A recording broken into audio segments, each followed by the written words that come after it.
army at all times, keeping your hands, arms, feet, and legs within the vehicle as well.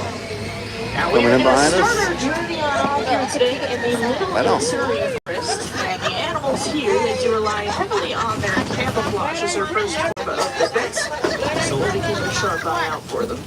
Up above your heads is an animal spotting guide, going to help you identify some of the animals we might see out there today. We're going to start off pretty quick to our right-hand side. That's going to be an okapi on the hill. Okapis, they're actually relatives of the giraffe. They have practically the same skull structures. And they also have prehensile tongues, just like those giraffes do. Just a fancy word for flexible, meaning that that tongue's going to help them grab onto their food. On our left-hand side, those couple of birds there are saddle-billed storks. Pretty large birds at that. They do actually get up around 5 feet tall when fully standing. Always going to find them in pairs like that, though. They do actually mate for life. Now, also on our left-hand side, you're going to see a bongo there back behind the brush. Bongos there known as the ghosts of the forest because they're so rarely seen. Do have those horns set in that backwards direction, just going to help them get through all this thick brush unscathed.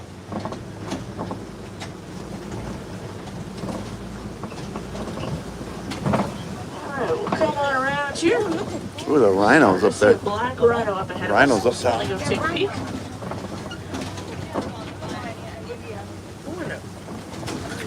Gonna be on our left-hand side here, top of the cliffside.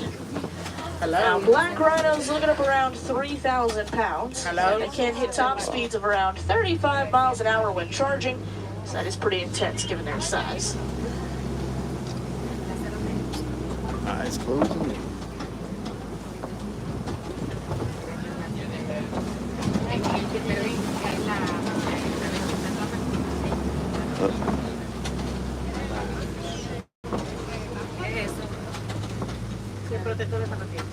Alright, in the tree line out to our left there, that's going to be a greater kudu, one of the taller antelope species out here on the reserve. Standing about 55 inches tall at the shoulder.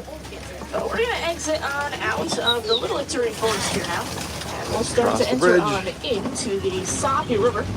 And the Sapi River is home to lots of aquatic-based animals, of course. So we'll head on out, see what we can find.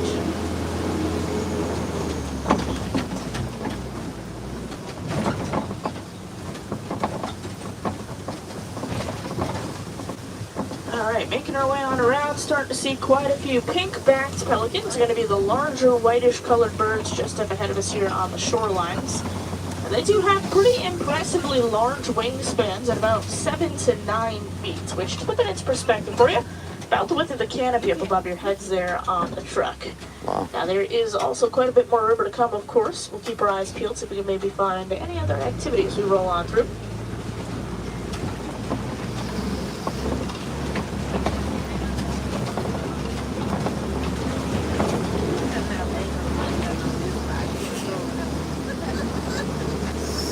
Hippos yet?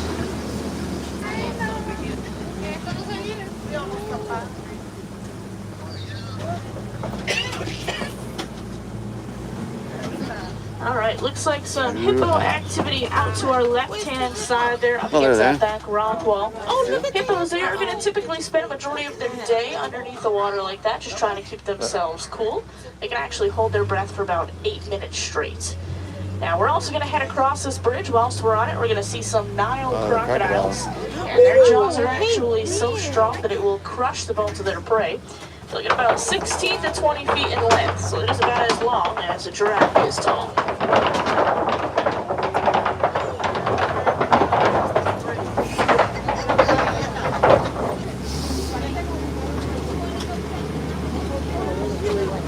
Now, in just a few moments here, we're going to head on out towards the Savanna. And the Savanna is home to some of Africa's most popular species, like giraffes, elephants, cheetahs, lions. So hopefully we'll get lucky enough to find some of those favorites on out there today, and maybe even come across some new favorites along the way. Now we'll come on around here, just going to be a quick peek at this weird looking tree on our right. This is a baobab tree. They'll store gallons and gallons of water within those big trunks, but in order to conserve that water, they will actually remain leafless for around 9 months out of the year. Animals can then poke holes into the side, out comes the water, and suddenly they're a really great resource for those animals, especially during those months of drought. And we're just kind of waiting for a little bit more clearance to be able to head on down, and then we'll certainly see what we might be able to find. Starting on off with whatever ends up being closest to us first, and we'll just kind of work our way all the way around, because ultimately we'll end up getting just a little bit closer to everything at some point, so not to worry.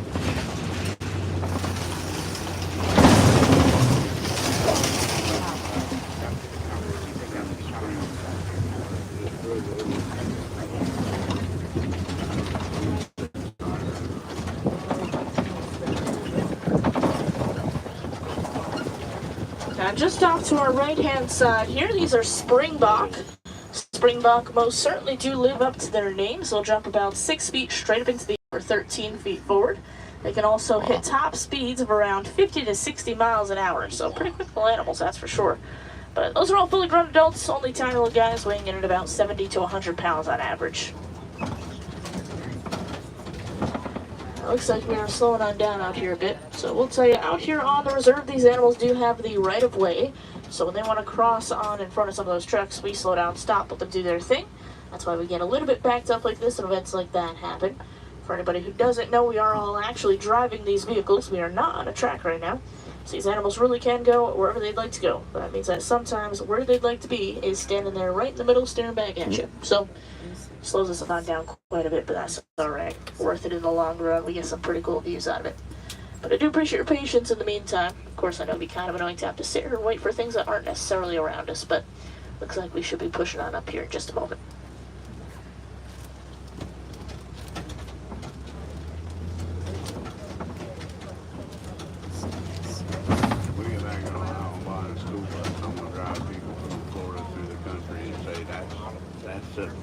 That's a great idea. Yeah, it would be. I'm marketing it. I'm trying to market it right now. They take it down the old back road. Yeah. We call that cornfield road there. All right, coming on around here That's a out to our bean left-hand field. side, if you take a look within the den, you're going to see some African painted dogs, and we'll probably see them a little bit better once we get past these rocks here a bit. But they are known as the painted dogs because of those spectacular coats. Oh yeah, they're all they've got. hiding in the... Each one of those coats is actually too individual hot to for each of 'em. them, just like our fingerprints are individual to each of us. And they do have a very high Yeah, there you go. success rate That's too hot for hunting them. at about 90%. That's because of their ability to hunt as a pack. They will quite literally hunt their prey until it drops from exhaustion, so they don't give up easily, that's for sure.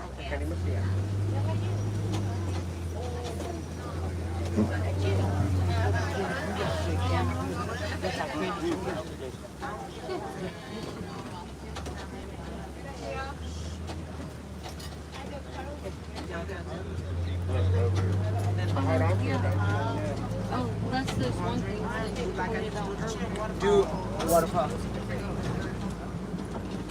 Alright, now we're going to end up passing on by these mounds on either side of us here. These are termite mounds. We got a giraffe coming up. Termite mounds are made out of a few things, and those things are dirt, dung, and saliva. And after baking in the African sun all day long, they get to be as hard as concrete. So lots of the larger animals will use them as scratching posts. But once they're scratched on down a little bit, antelopes like to hop on up there. They'll use them as vantage points. But we'll come on up a little bit further and then be able to take a look at a giraffe coming up on our left-hand side here. Now, of course, hoping to find more than just this one. Certainly feel like we might be able to, but that's alright, definitely not a bad view. Now, the whole group of giraffes is actually called a tower. Pretty fitting. They do tower over absolutely everything, and There's about a giraffe. 18 to 20 feet tall in their adulthood. And they are born at about 6 feet tall, though, so that's pretty large right off the bat. And they will spend about 20 hours out of their day eating. Certainly doesn't leave too much time for sleeping, so they will only sleep for about 30 minutes each every day, and that's usually about 5-minute power nap periods. But they do have those prehensile tongues, kind of help them to grab onto that food. But the coloration of that tongue is a deep wildebeest. purple shade. That's because that tongue is out of their mouth so much, helps it to not get sunburned.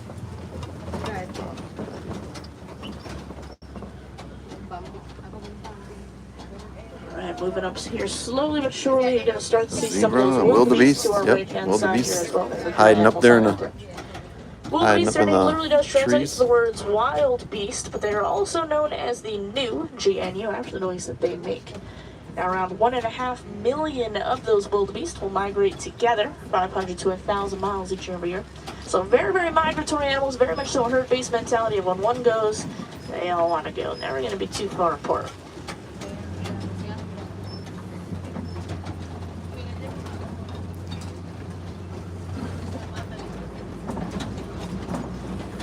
Now, as we come on up here a little bit more, you'll also be able to see that zebra coming up on our right-hand side.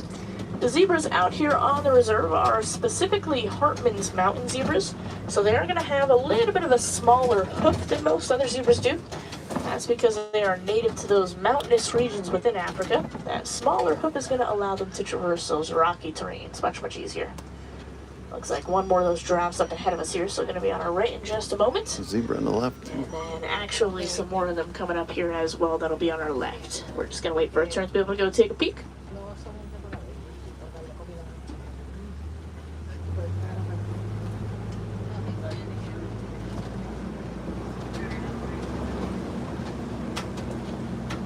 Some more of those wildebeest in the tree line here to our left, so we drive on through. Oh, a whole bunch back there. And then you'll see the rest of the tower of giraffes here on our left-hand side, as well as a zebra over here too. So I'll pull on up, we'll stop, we'll take a good He's look. just resting. That one looks like Now me these over there. giraffes, they can hit top speeds of around 30, 35 miles an hour, but out here on the reserve, if you do get lucky enough to see them running on around and playing, it's typically going to be more of a cruising speed of about 10. Usually that top of 35, that's going to be reserved for any instances that they feel like they need to make a quick exit from, which out here on the reserve, usually much more around that 10 marker. Did you see the giraffe hiding by the gate? Yeah, so it looked like me. I'm just leaning against the. It's too hot. It's like, let me back in. I want to All right, Yeah, elephant elephant's activity straight up ahead ahead. here. He's all wet too. So he just got one. Or no, maybe he's not. I thought he was. Pulling up, take a look. You're going to see our friend flapping his ears like that. That's actually just him cooling himself on down. By doing that, they expose the blood vessels that are on the backside of the ear, and that can cool them down by as much as about 15 degrees Fahrenheit. Also acts as a natural fan against their bodies, so almost like their personal AC system.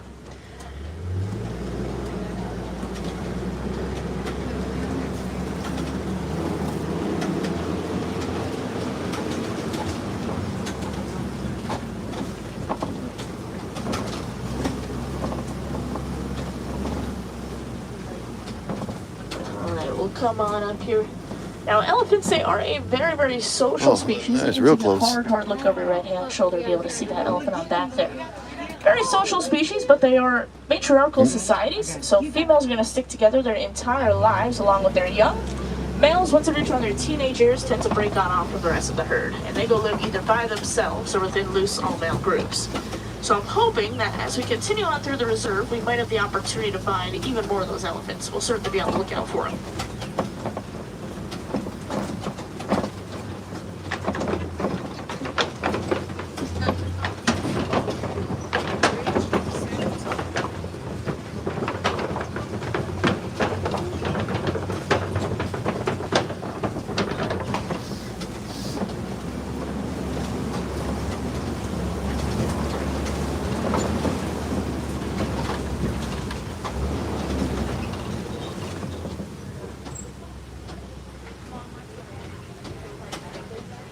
What?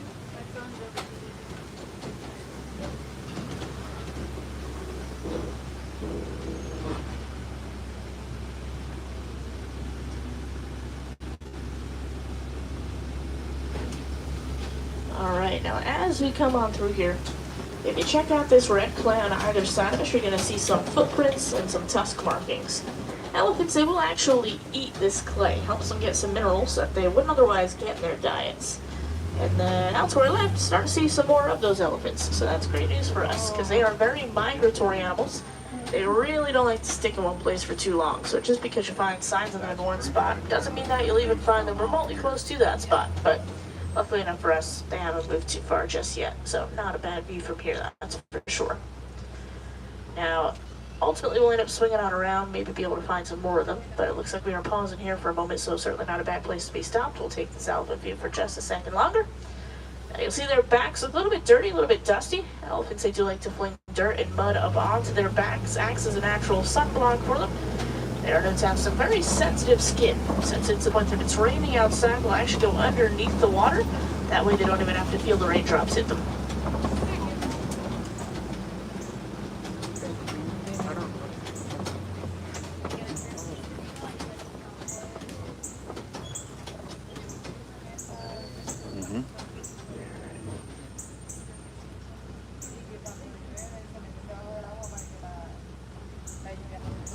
Tell if that's a baby one or is it just down low? Over, well, I can't tell. We'll come around.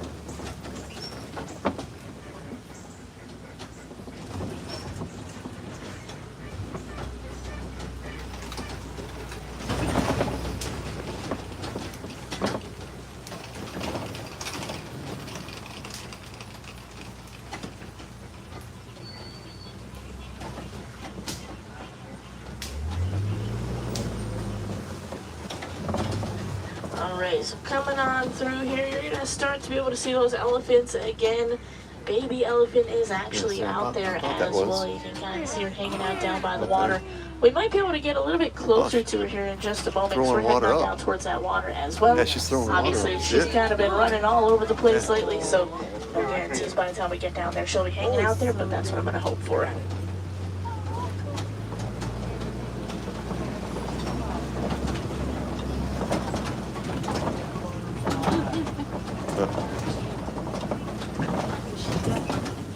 That's the big one. The baby's right below it. So let's see as we come on around here. And there you go, she's laying on down by Oh, the right there in the water. Look at Having that baby. herself a good old time. Oh, look at that. What is it? I'm sorry.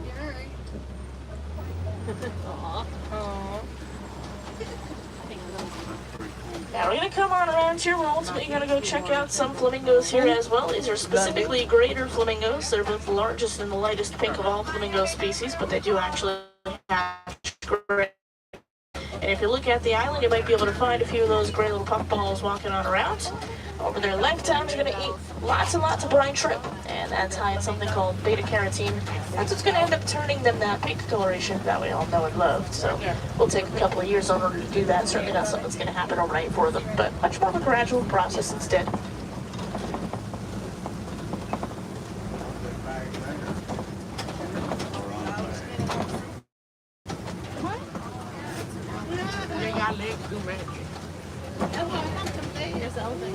I'm not talking about your 3D. I'm not talking Cheetahs. Oh, more rhinos. And Alright, looks like white rhinos and ostrich up ahead of us here. And also a water buck up there too, so there's quite a bit to look at as we come on around here. Now, white rhinos looking up around 5,000 pounds, and they're fairly social as far as rhino species goes, usually hanging out in familial units like this one here. We'll come on up here a little bit more and go check out this water buck. Gonna be right next to us on the left. Now, water buck, they will secrete a smelly, oily substance off their coats, helps them to find each other as well as waterproof themselves just a bit. So you can see how their coat looks almost a little bit wet, and it's actually just that oily substance that they got on them.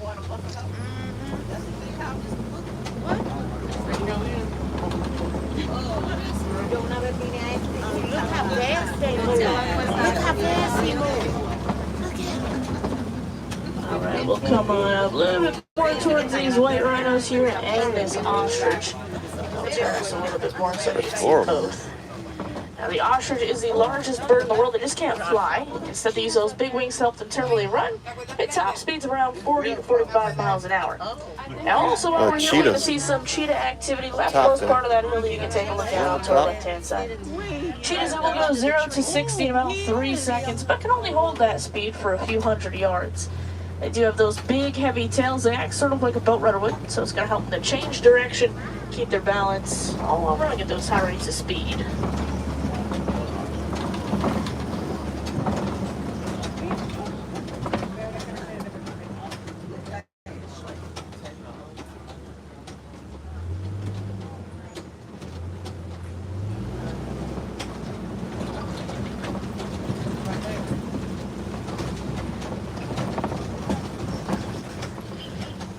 Alright, we're gonna make our way on up here towards some Kopi rocks.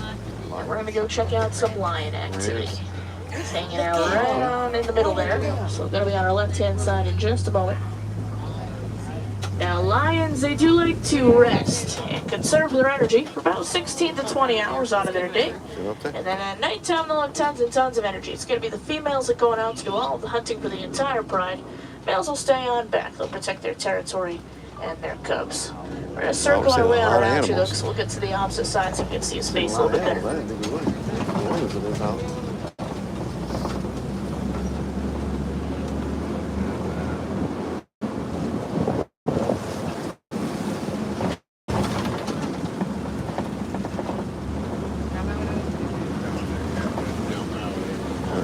Cool. There we go.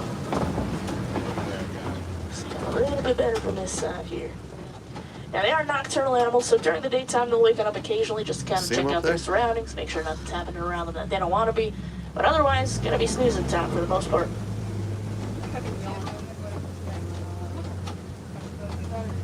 There he is.